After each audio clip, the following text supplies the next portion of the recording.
Hello, good evening, everybody. I'm Diane Sayre. This is the LaRouche Organization Friday Symposium, and it couldn't come at a more dangerous time, but also a time with great potential.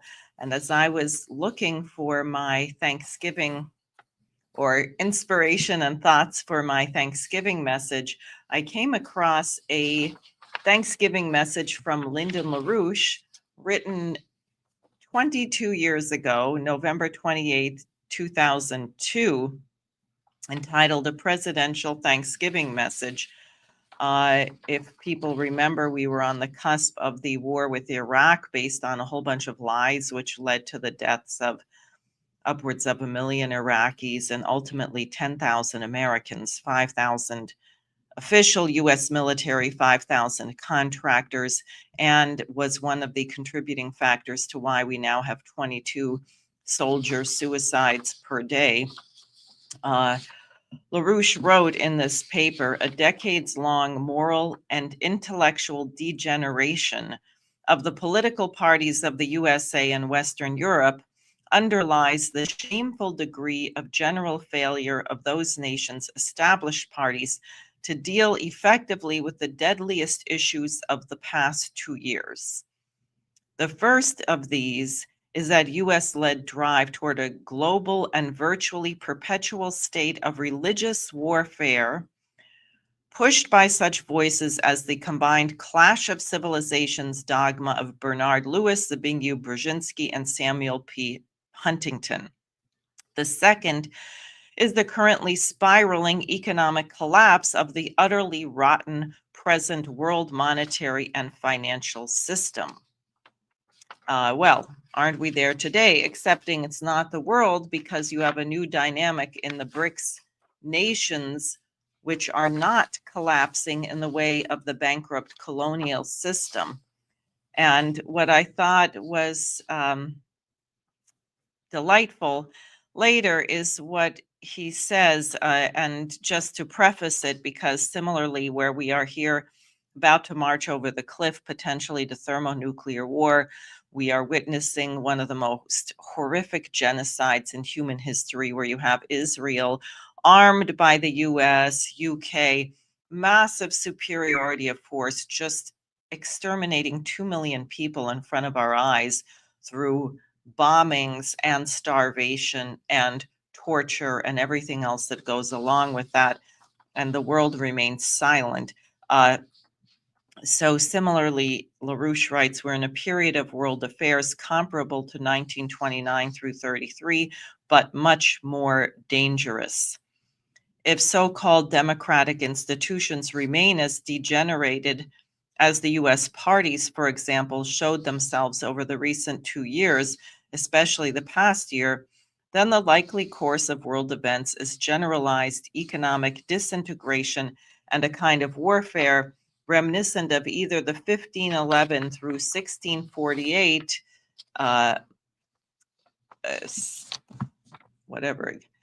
something interval in European history, or the 14th century New Dark Age.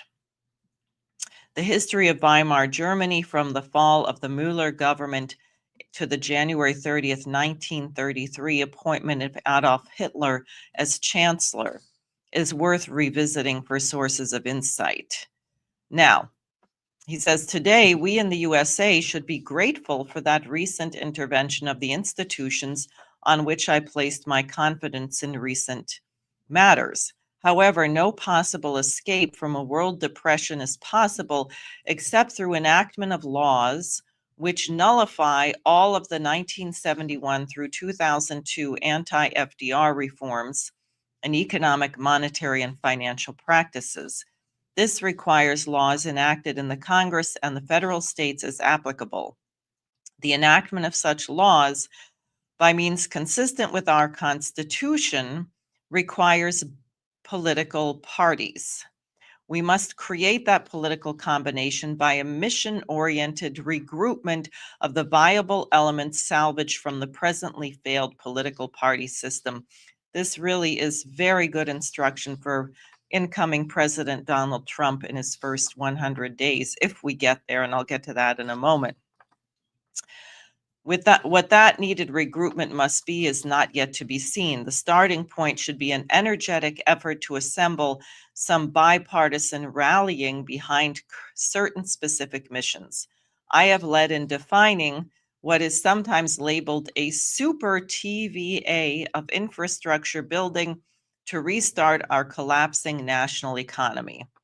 However, that program requires a prerequisite clearing the terrain by a single, simply stated piece of general legislation, which states A, that we are presently gripped by a deadly emergency, a national systemic physical economic collapse for which fiscal austerity is inherently counterproductive, and B, stipulates the laws on the books which would prevent recovery programs such as those of the 1933-34 interval must be suspended for the duration of the present national economic emergency.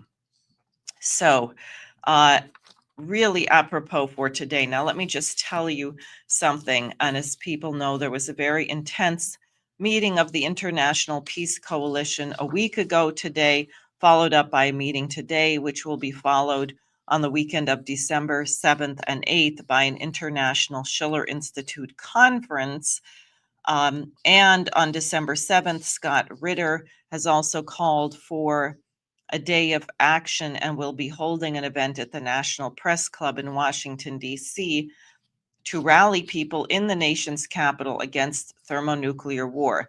But I wanted to just share a report from the Russian Defense Ministry about what happened last week, which people may know that on, I guess it was November 25th, the Russians deployed the Orezhnik missile, which is a new experimental missile which travels at Mach 10, against which the West has no defense thus far. They don't need nuclear warheads. The force, because of the speed, is like a meteor hitting, and it can travel deep into Earth, setting off waves underground, which are also very destructive. The only thing you're missing is the radiation. So they demonstrated their strength in that regard in response to Joe Biden, supposedly, maybe Tony Blinken, lifting the restriction on Zelensky using American-made, British-made long-range missiles to strike into Russia, which everyone in the world knows cannot be directed without American military personnel involved. And I just want to say that when the Russians responded with several attacks, they describe one situation where that dozens of technicians by the Ukrainian military intelligence headquarters, they said up to 30 specialists, including, or 40 specialists at this, they say on 25th November, as a result of the missile strike at a staff of the Kraken unit of the main Directorate of Intelligence, up to 40 foreign specialists, mainly from the USA, were eliminated. That means nearly 40 American specialists, whatever their affiliation is with the armed services or contractors or something, were killed in a Russian strike. So where is this going to lead? Will we even get to January 20th when President Trump is sworn in? Also, President Putin, in a press conference yesterday, warned that he believes that, one, he was somewhat horrified by the process of the US election, that you had not one, but two or three different assassination attempts against President Donald Trump. And he warned that he believes Trump is still in danger. And I think that's very true, given the desperation of this NATO force. And this is why people must mobilize to stop nuclear war, but also to know what the solution is and to work with us to get that. And to that end, I have asked Richard Freeman of Executive Intelligence Review, a longtime LaRouche associate, to join me here for this discussion. So I will bring him on, and there you are. So Richard, why don't you go ahead? Great. Thanks for having me, Diane. I'm very happy to be here and be here with you. I want to just take one point that Diane's made, because what I would like to do tonight is actually to go through this report that we've done.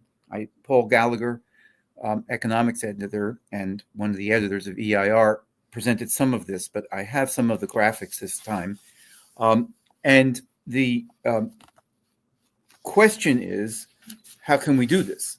On what Diane related, the statement, as we've put out, that Vladimir Putin issued just a week ago, in which he said that, this is completely consistent with everything that Diane is saying, but he said, and this is just one quote, the updated version of the basic principles document, that's the principles on which Russia would engage in nuclear war or other types of war. The updated version of the basic principles document is supposed to regard an aggression against Russia from any non-nuclear state, but involving or supported by any nuclear state, as their joint attack against the Russian Federation. We will consider such a possibility once we receive reliable information about a massive launch of air and space attack weapons and their crossing our state border. And as he indicated at the time, the ATACMS, which was provided by the Americans, and the Storm Shadow missiles, the first ones were missiles too, provided by the British and others. These can, the Scalp missiles of the French, these can go into medium range to middle range into Russia, and they can hit Moscow, St. Petersburg, and potentially other places. The British and the Americans deployed these missiles and fired them. That would mean, under the Russian doctrine, that this is a joint attack. It's not just the Ukrainians, because the Ukrainians, as we pointed out on many shows of Diane's, can't do this. They have to have both permission, they have to have targeting, they have to have GPS and things like that from the Americans and the British. So the threshold was crossed. So if I could have the first slide, please. Okay, this is the new pamphlet we've just put out on a very expedited basis, researched, wrote, and put out in 10 days. It's called Development Drive. Means billions of new jobs, no refugees, no war. And the fundamental thesis of this pamphlet is that if we're going to deal with the migration crisis so that people don't die in boats crossing the Mediterranean, or the treatment that is given to certain people at the American border, and what do we do? And the answer is, if we have the type of development which is sufficient and necessary, then no one will want to try and cross the border or anything of the sort. They'll be very happy, for the most part.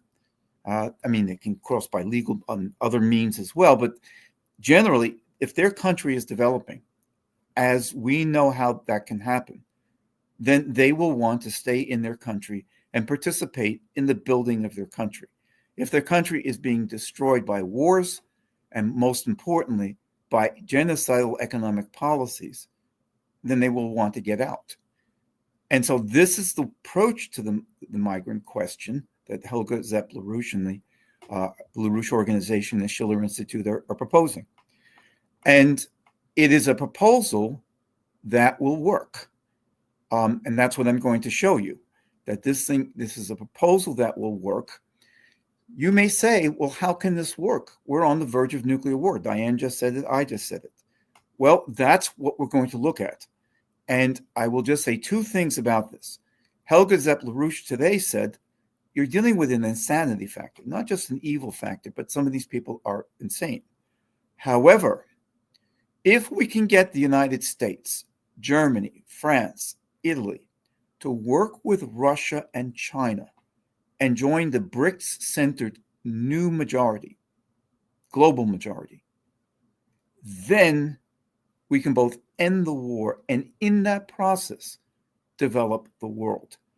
And I will just show you what we're going to do, but I want to just raise to everyone the question, give up your previous economics, think on a higher plane of LaRouche economics, but also, if we do something good for humanity, developing the whole third world, Africa in particular, can that develop the American economy?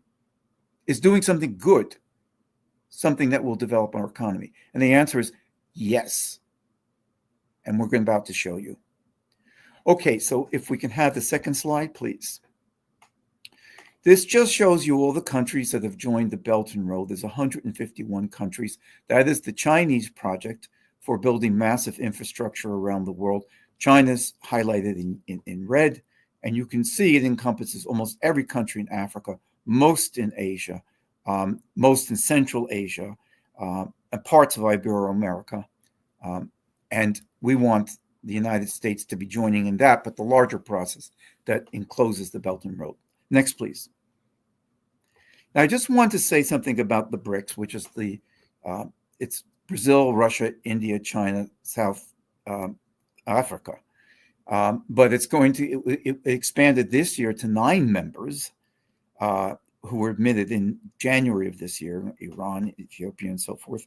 There were 3 added, and now there's 13 new members. So this is a 22-member institution. It's primarily economic, which we'll see, as many people do know. And they are critical countries around the world. How critical? Well, this is a graphic that we put in the pamphlet, and you'll see it, of population. If the darker blue just shows just the 9 BRIC members, the 6 original and 3 that joined subsequently. And then the lighter blue are if you add the new 13 members, bringing it to 22 members of BRICS.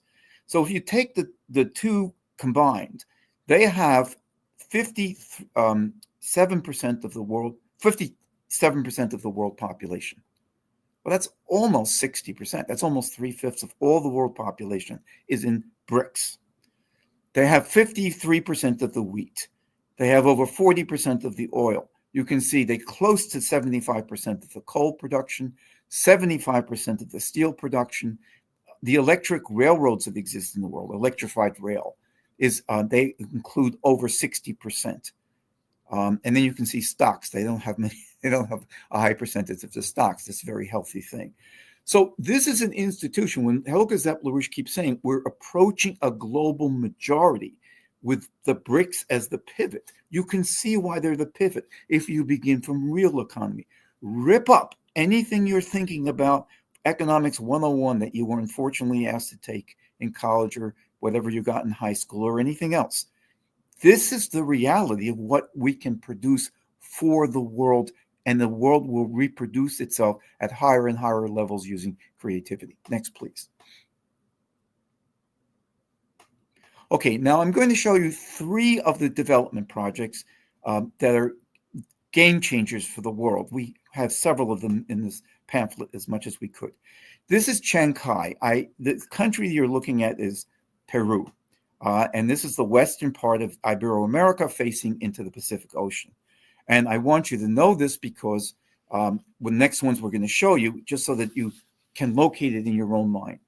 What has happened is a few days ago, they opened up the first phase of the Shanghai port. It's a port that's about 20 miles north of Lima, the capital of Peru. It's in the water. It has a very advanced technology. Much of the work on the port is automated.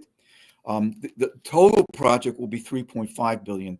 So far, $1.5 billion has been spent. And just to give you one sense of this, the project, which was run by the China Ocean Shipping Company and the Peruvian Mining Company who built this, the first phase, they're going to build all 3 phases. They can accommodate right now 1 million what's called TEUs, which are 20-foot equivalent units. These are loaded onto ships and unloaded onto shore and loaded onto trains. So TEUs is like a standard unit of measurement. It's a container that can hold that much. They will soon expand it to 3.5 million TEUs. And the point about this port, it has a maximum depth of about 17.8 meters. That's roughly 54 feet. That means it can take in the most advanced shipping work in the world. Ships, largest ships, who can offload on this dock, which everything is automated. That makes it one of the most productive ports anywhere in the world, just to start with. I think it would put it in the top 20 when it's completed. Next one, please. This is important for two purposes.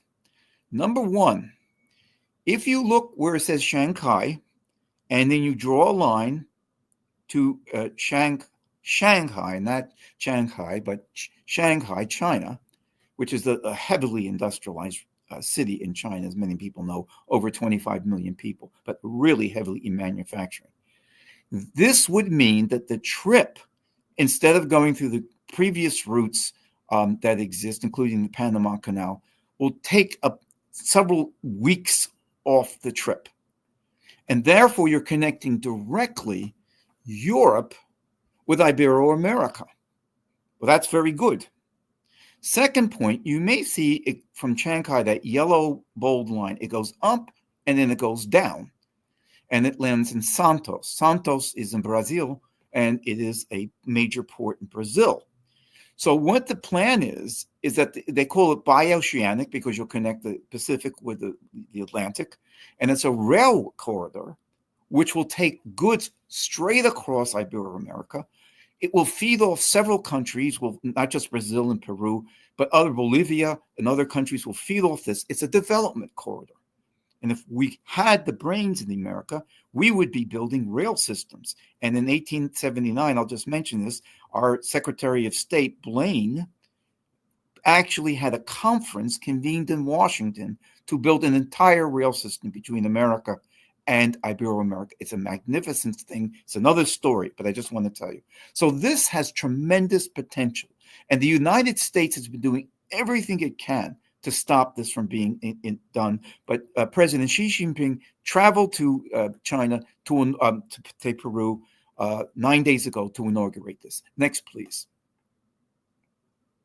So this is one of the mega projects. This just shows you around the world. This is about 17,000 kilometers, about half the diameter of the world, about 12,500 miles. So this project has a tremendous possibility. Next, please. This one is just another way of showing you. If you look at Ibero-America tilted on its side, as you would if you're looking from the North Pole, you can see the route that it will take. And again, we do show the rail routes that we would build to develop the connection between the United States and Ibero-America. But again, this will have a connection to China and will have a connection to Ibero-America. And those are two phases of tremendous development. Okay, one major project. Next, please. Now, this is the OASIS plan. This is the second major project I want to show. Many of our viewers are very, very familiar with this. You'll see that the little blue with sort of water droplets inside marks desalination plants. And also these desalination units are also in black. You can see that as well.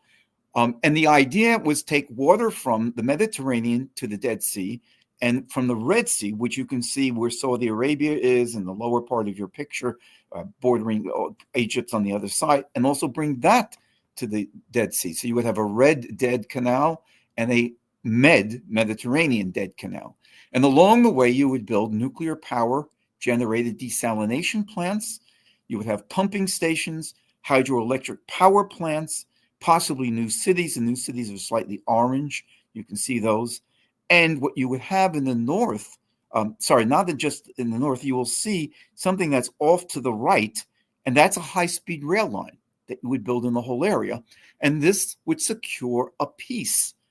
In other words, if you want to actually, and we can stop the deadly genocide of Netanyahu and Ben Gvir and so forth, you would want to develop not just a peace, but joint economic development, which would last 2 to 3 generations and actually bring the populations into peace by eliminating the poverty, by having them work Arab and Jews side by side, Muslims and Jews side by side, Arabs and Israelis, and you would actually develop this region as a fundamental project.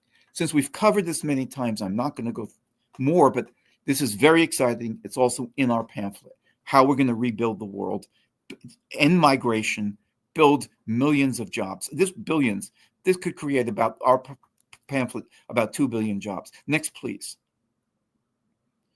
Now, this one, I just want to identify for you. The country you're looking at, you may not recognize it.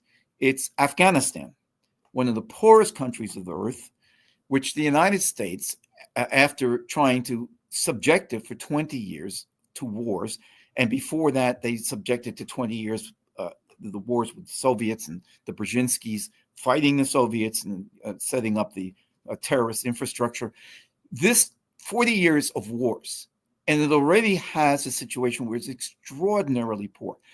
What you would build, and this was actually taken up at a conference, the Commonwealth of Independent States, and then it was proposed by President Putin, who sent the head of his Security Council, whose name is Shoigu, Sergei Shoigu, who used to be the defense minister, to a special mission on the November 25th and 26th. He took a whole bevy of people.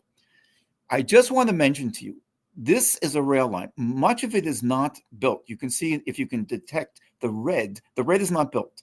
The existing line, where it says the word existing line in the middle of the map, is built. If it were to be built, it would have 3 major purposes. First of all, it would connect cities in Afghanistan, like Kabul to Herat and other cities like that, which are unconnected. It would start to bring rail corridors of development to Afghanistan. And number 2, it would bring the Ainak copper ore mine, the Hajat iron ore mine, many other things that exist in Afghanistan, which are ready to go to be developed, so they can have the pariah status removed and return as 43 million people to a world civilization. But if you look at the map, this line, if you go to the eastern port of it, okay, that takes you into Pakistan, and it takes you into Karachi. And what it does is, from there, there's a China-Pakistan economic corridor, which is a major corridor for world development. If you go west, you go all the way to the end of the page. First of all, if you go a little bit, you'll see to Europe and Russia. So this would link Afghanistan to all of Europe and Russia, as you'll see in a second, through the north-south international transport route. But if you go to extremely to the west, you'll see to Chabahar. Chabahar is a port in Iran. We don't have Iran there. We don't have Pakistan. We're just showing you. But if you follow these geographically, that's where it'll go. So this trans-African railway link not only will develop Afghanistan, be crucial to it, but also link all the way up to Russia and Europe, link to Iran and further to the Gulf Sea, linked to Karachi, and all the way can go to the Indian Ocean. This is a project. It will employ tens of thousands of Afghanis. It will also need rail equipment. It will need machine tools. It will need steel plants. America and other countries, if we work with China and Russia, can build them. Next, please. Now, I'm just going to show you this last one, which will give you a sense of this. If you look at just about in the Indian Ocean, you can see, in India, between India and Africa, you'll see 2 routes. One is a route that I identified before, the Pakistan-China economic corridor, which will extend all the way to Shanghai. And if you remember the previous ones I've shown you, Shanghai will now connect to Shanghai, which by the projects that are now underway. The other way, which will go north, it shows you where the Nord Stream was, and that is the international, it says INSTC, International North-South Transport Corridor. It will go through St. Petersburg, it will go through India, it will go through Iran, it will go through Azerbaijan, all the way to the Nordic countries of Norway and so forth, and then back down, touching through Africa. This is a magnificent project which India wants, Iran wants, Russia wants, and you have a route that will be through Afghanistan as a crucial hub. So I've now shown you 3 of the crucial projects that we're showing. These are projects that can speed up transportation by 20 to 50%, cut it in half. But they will also be development corridors for all these countries involved. I'll let you read this excellent pamphlet as the next thing. So next, please. Okay, so now we're going to turn to the United States. And I'm going to show you that if we take the exports to the developing sector, global South, global majority, working with China and Russia and the BRICS, which have half the world's population, 70% of the steel and so forth, that is a piece of Westphalia. That is a peace that will be stable. That is a peace that will end the war. If we act on physical economics, as Lyndon LaRouche says, rather than pieces of paper that happen to have green or whatever color the currency is on. Now, this shows you the manufacturing employment collapse in the United States. We used to have 19.4 million. On the left side, it says thousands of manufacturing workers. So think of it where it says 20,000. 20,000 is 20 million. So these are millions. So we used to have 19.4 million manufacturing workers. And you can see in ratchet form, the devaluation, taking the dollar off the gold reserve system, which is before this chart, but Volcker measures in 1979 and other things of that sort destroyed our manufacturing. And by waves, it hits a bottom in the 2007 to 2009 collapse. You can see that. And it makes its way back up. That was 11.4 million. It adds about 1.8 million manufacturing jobs in the meantime under Trump and under President Biden. That's not much, because it still leaves us 6.5 million jobs short of where it was. And it also leaves us, this is way, way below where we can become if we adopt this LaRouche plan, as you'll see in a second. Next, please.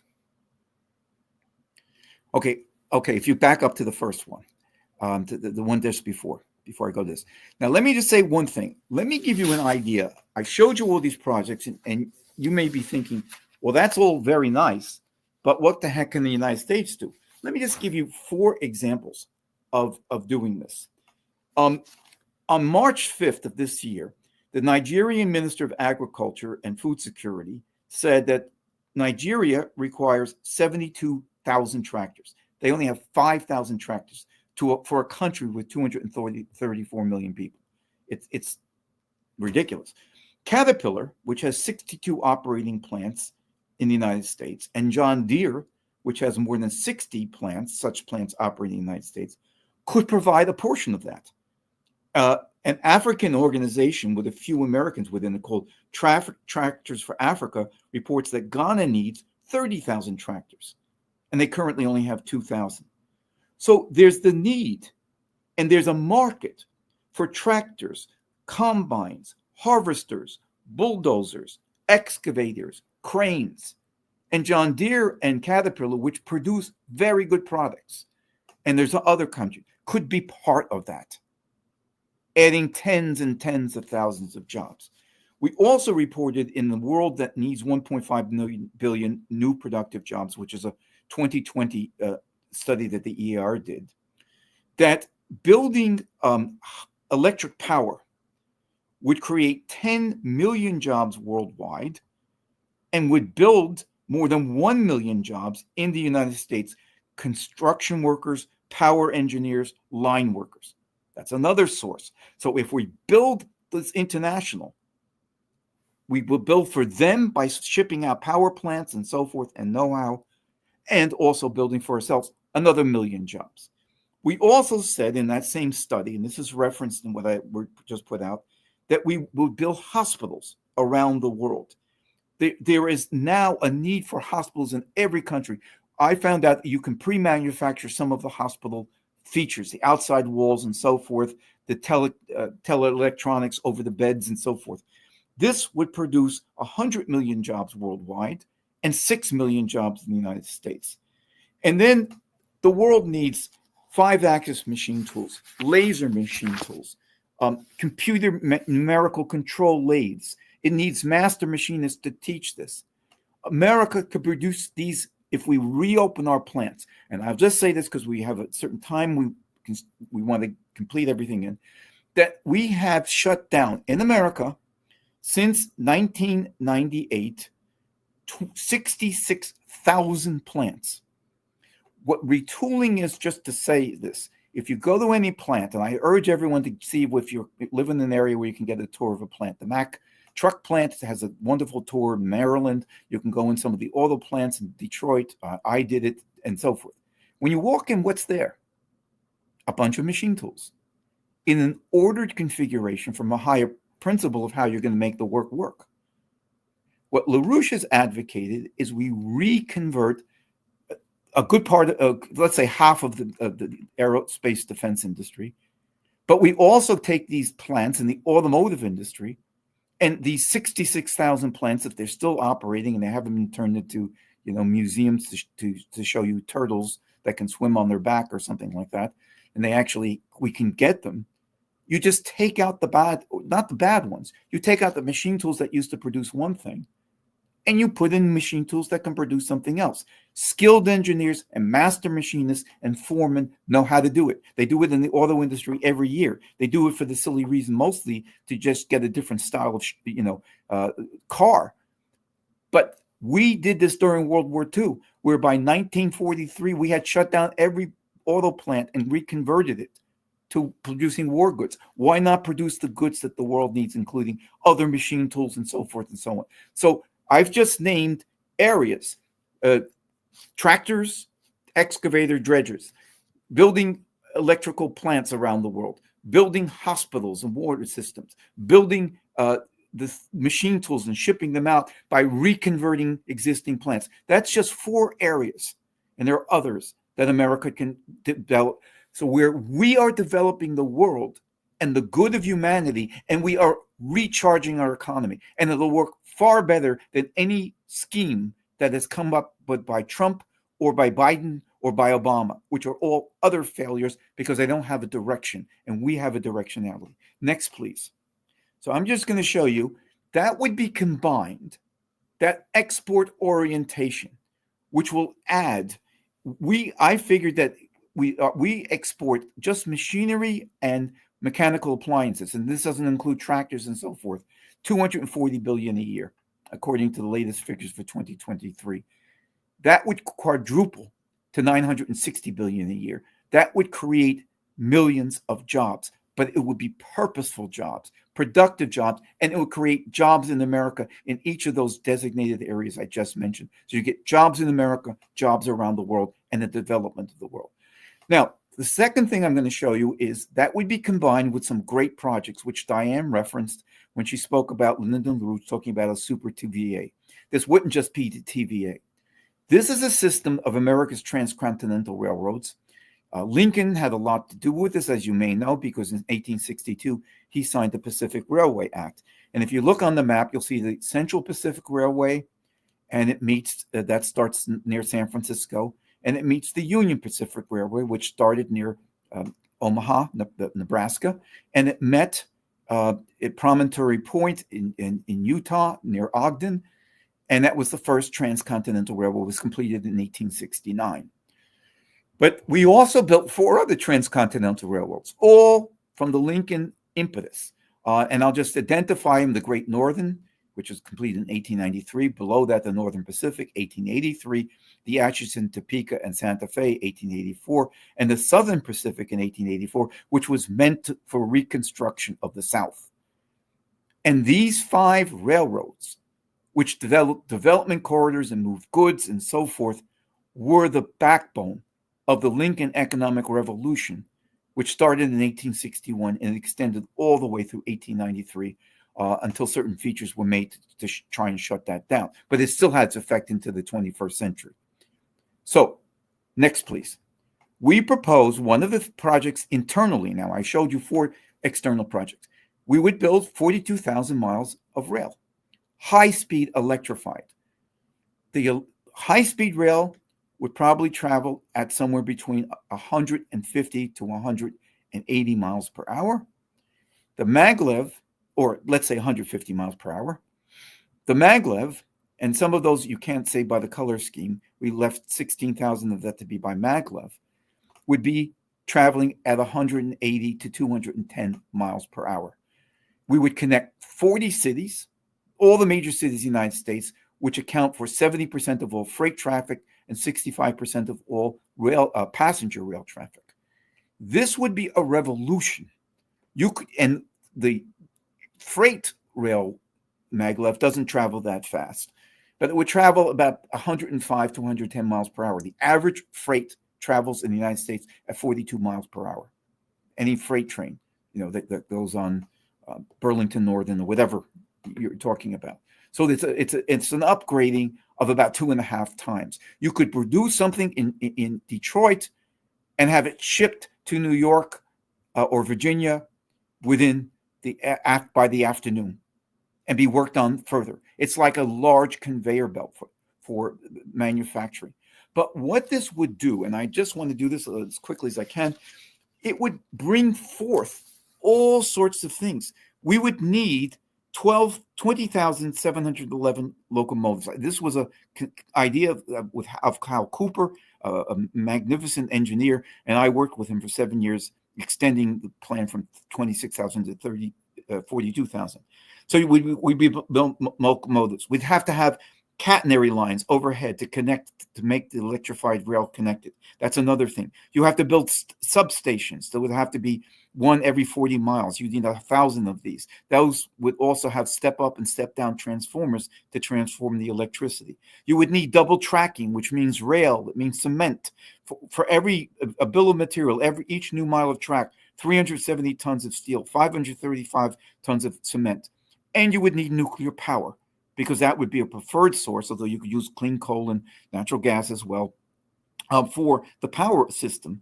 But this would require, we calculated, Hal and I, 50,000 megawatts of nuclear power. That would require about 50 nuclear power plants if they were each 1,000 megawatts each.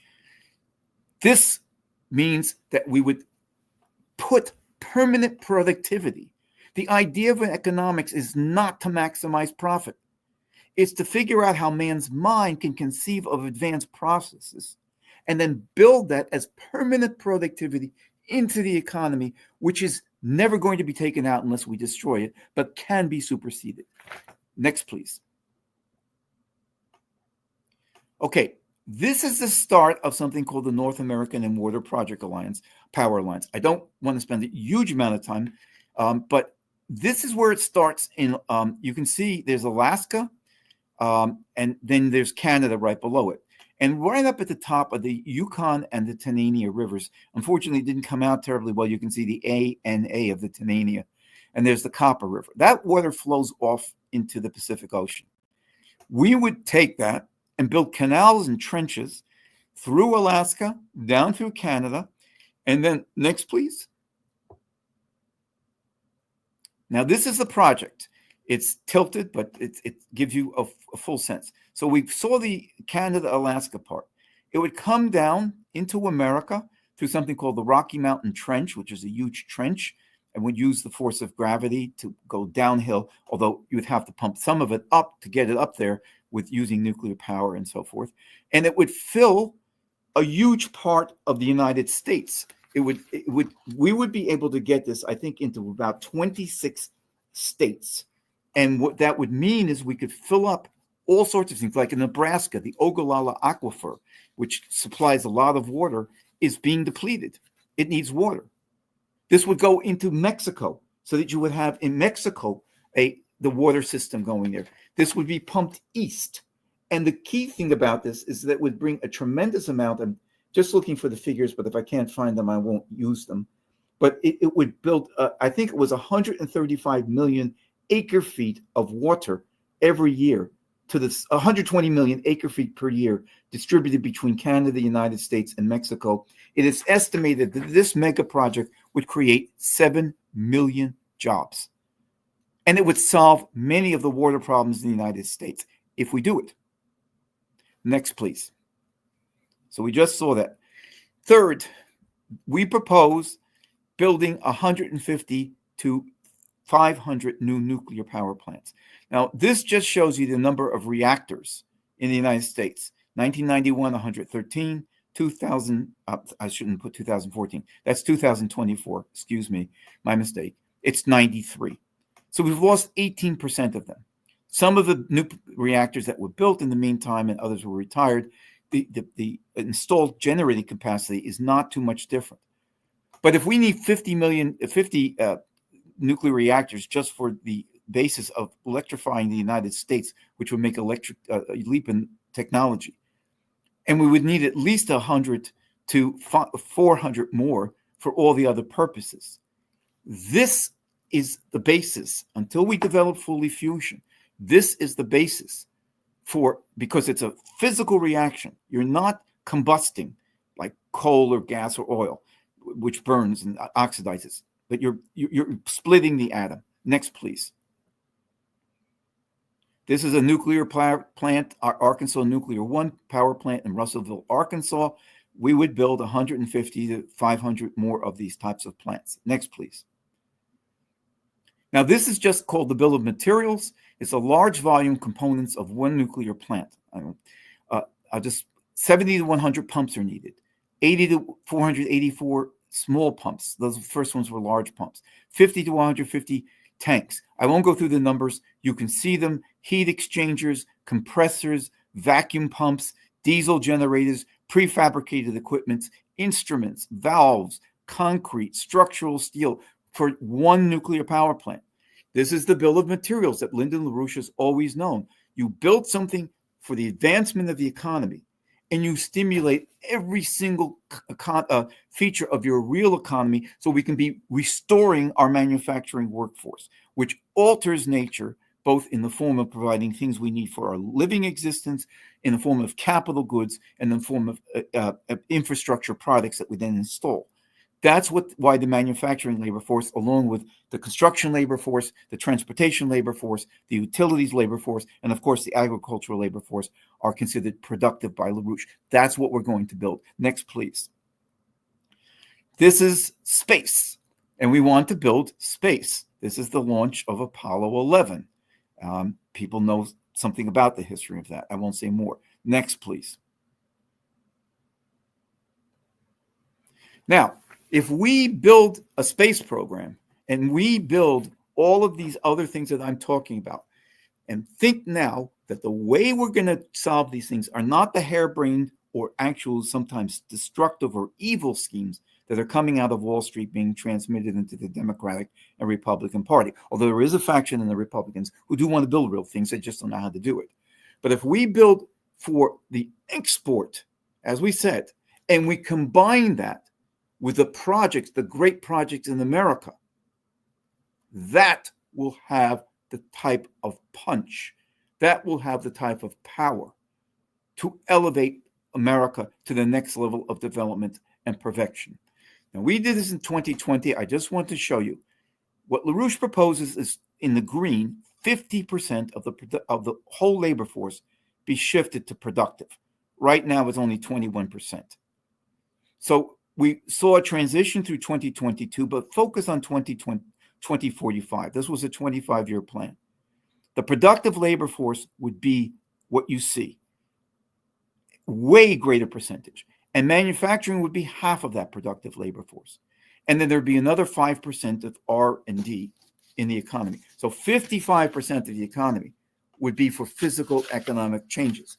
The net effect of this, and the last thing I just want to say, is the net effect of this, excuse me for bending down, but I had to get this, is that you would increase the number of productive workers so that by 2045, 91.5 million workers would be in productive work.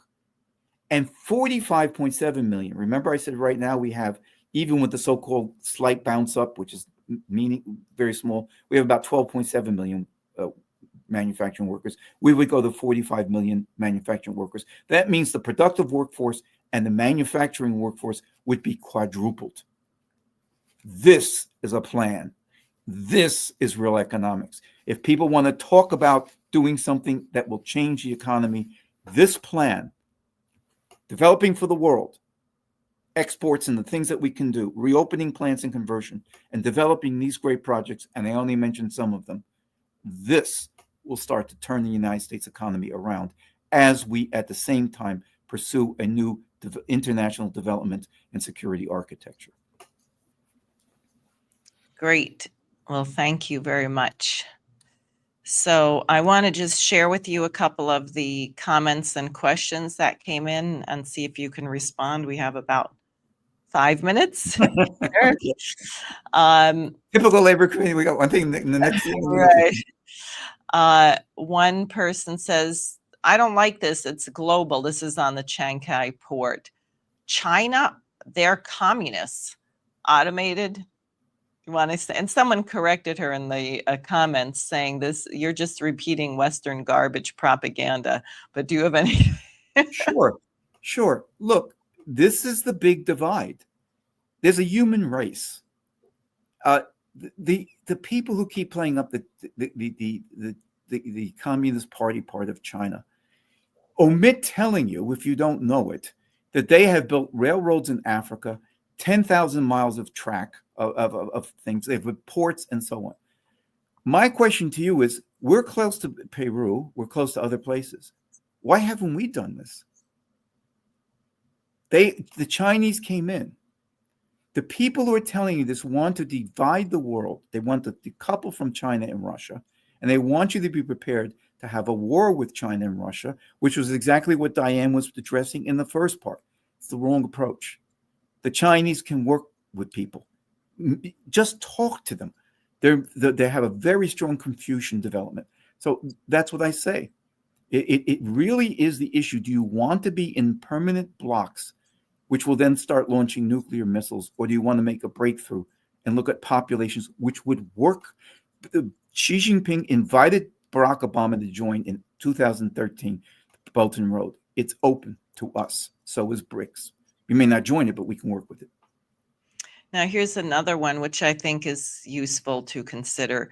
Someone, I think from Nigeria, perhaps, writing in to say Nigeria's situation is worse than what you just mentioned. Nigeria currently faces disintegration, and there's massive corruption, extrajudicial killings.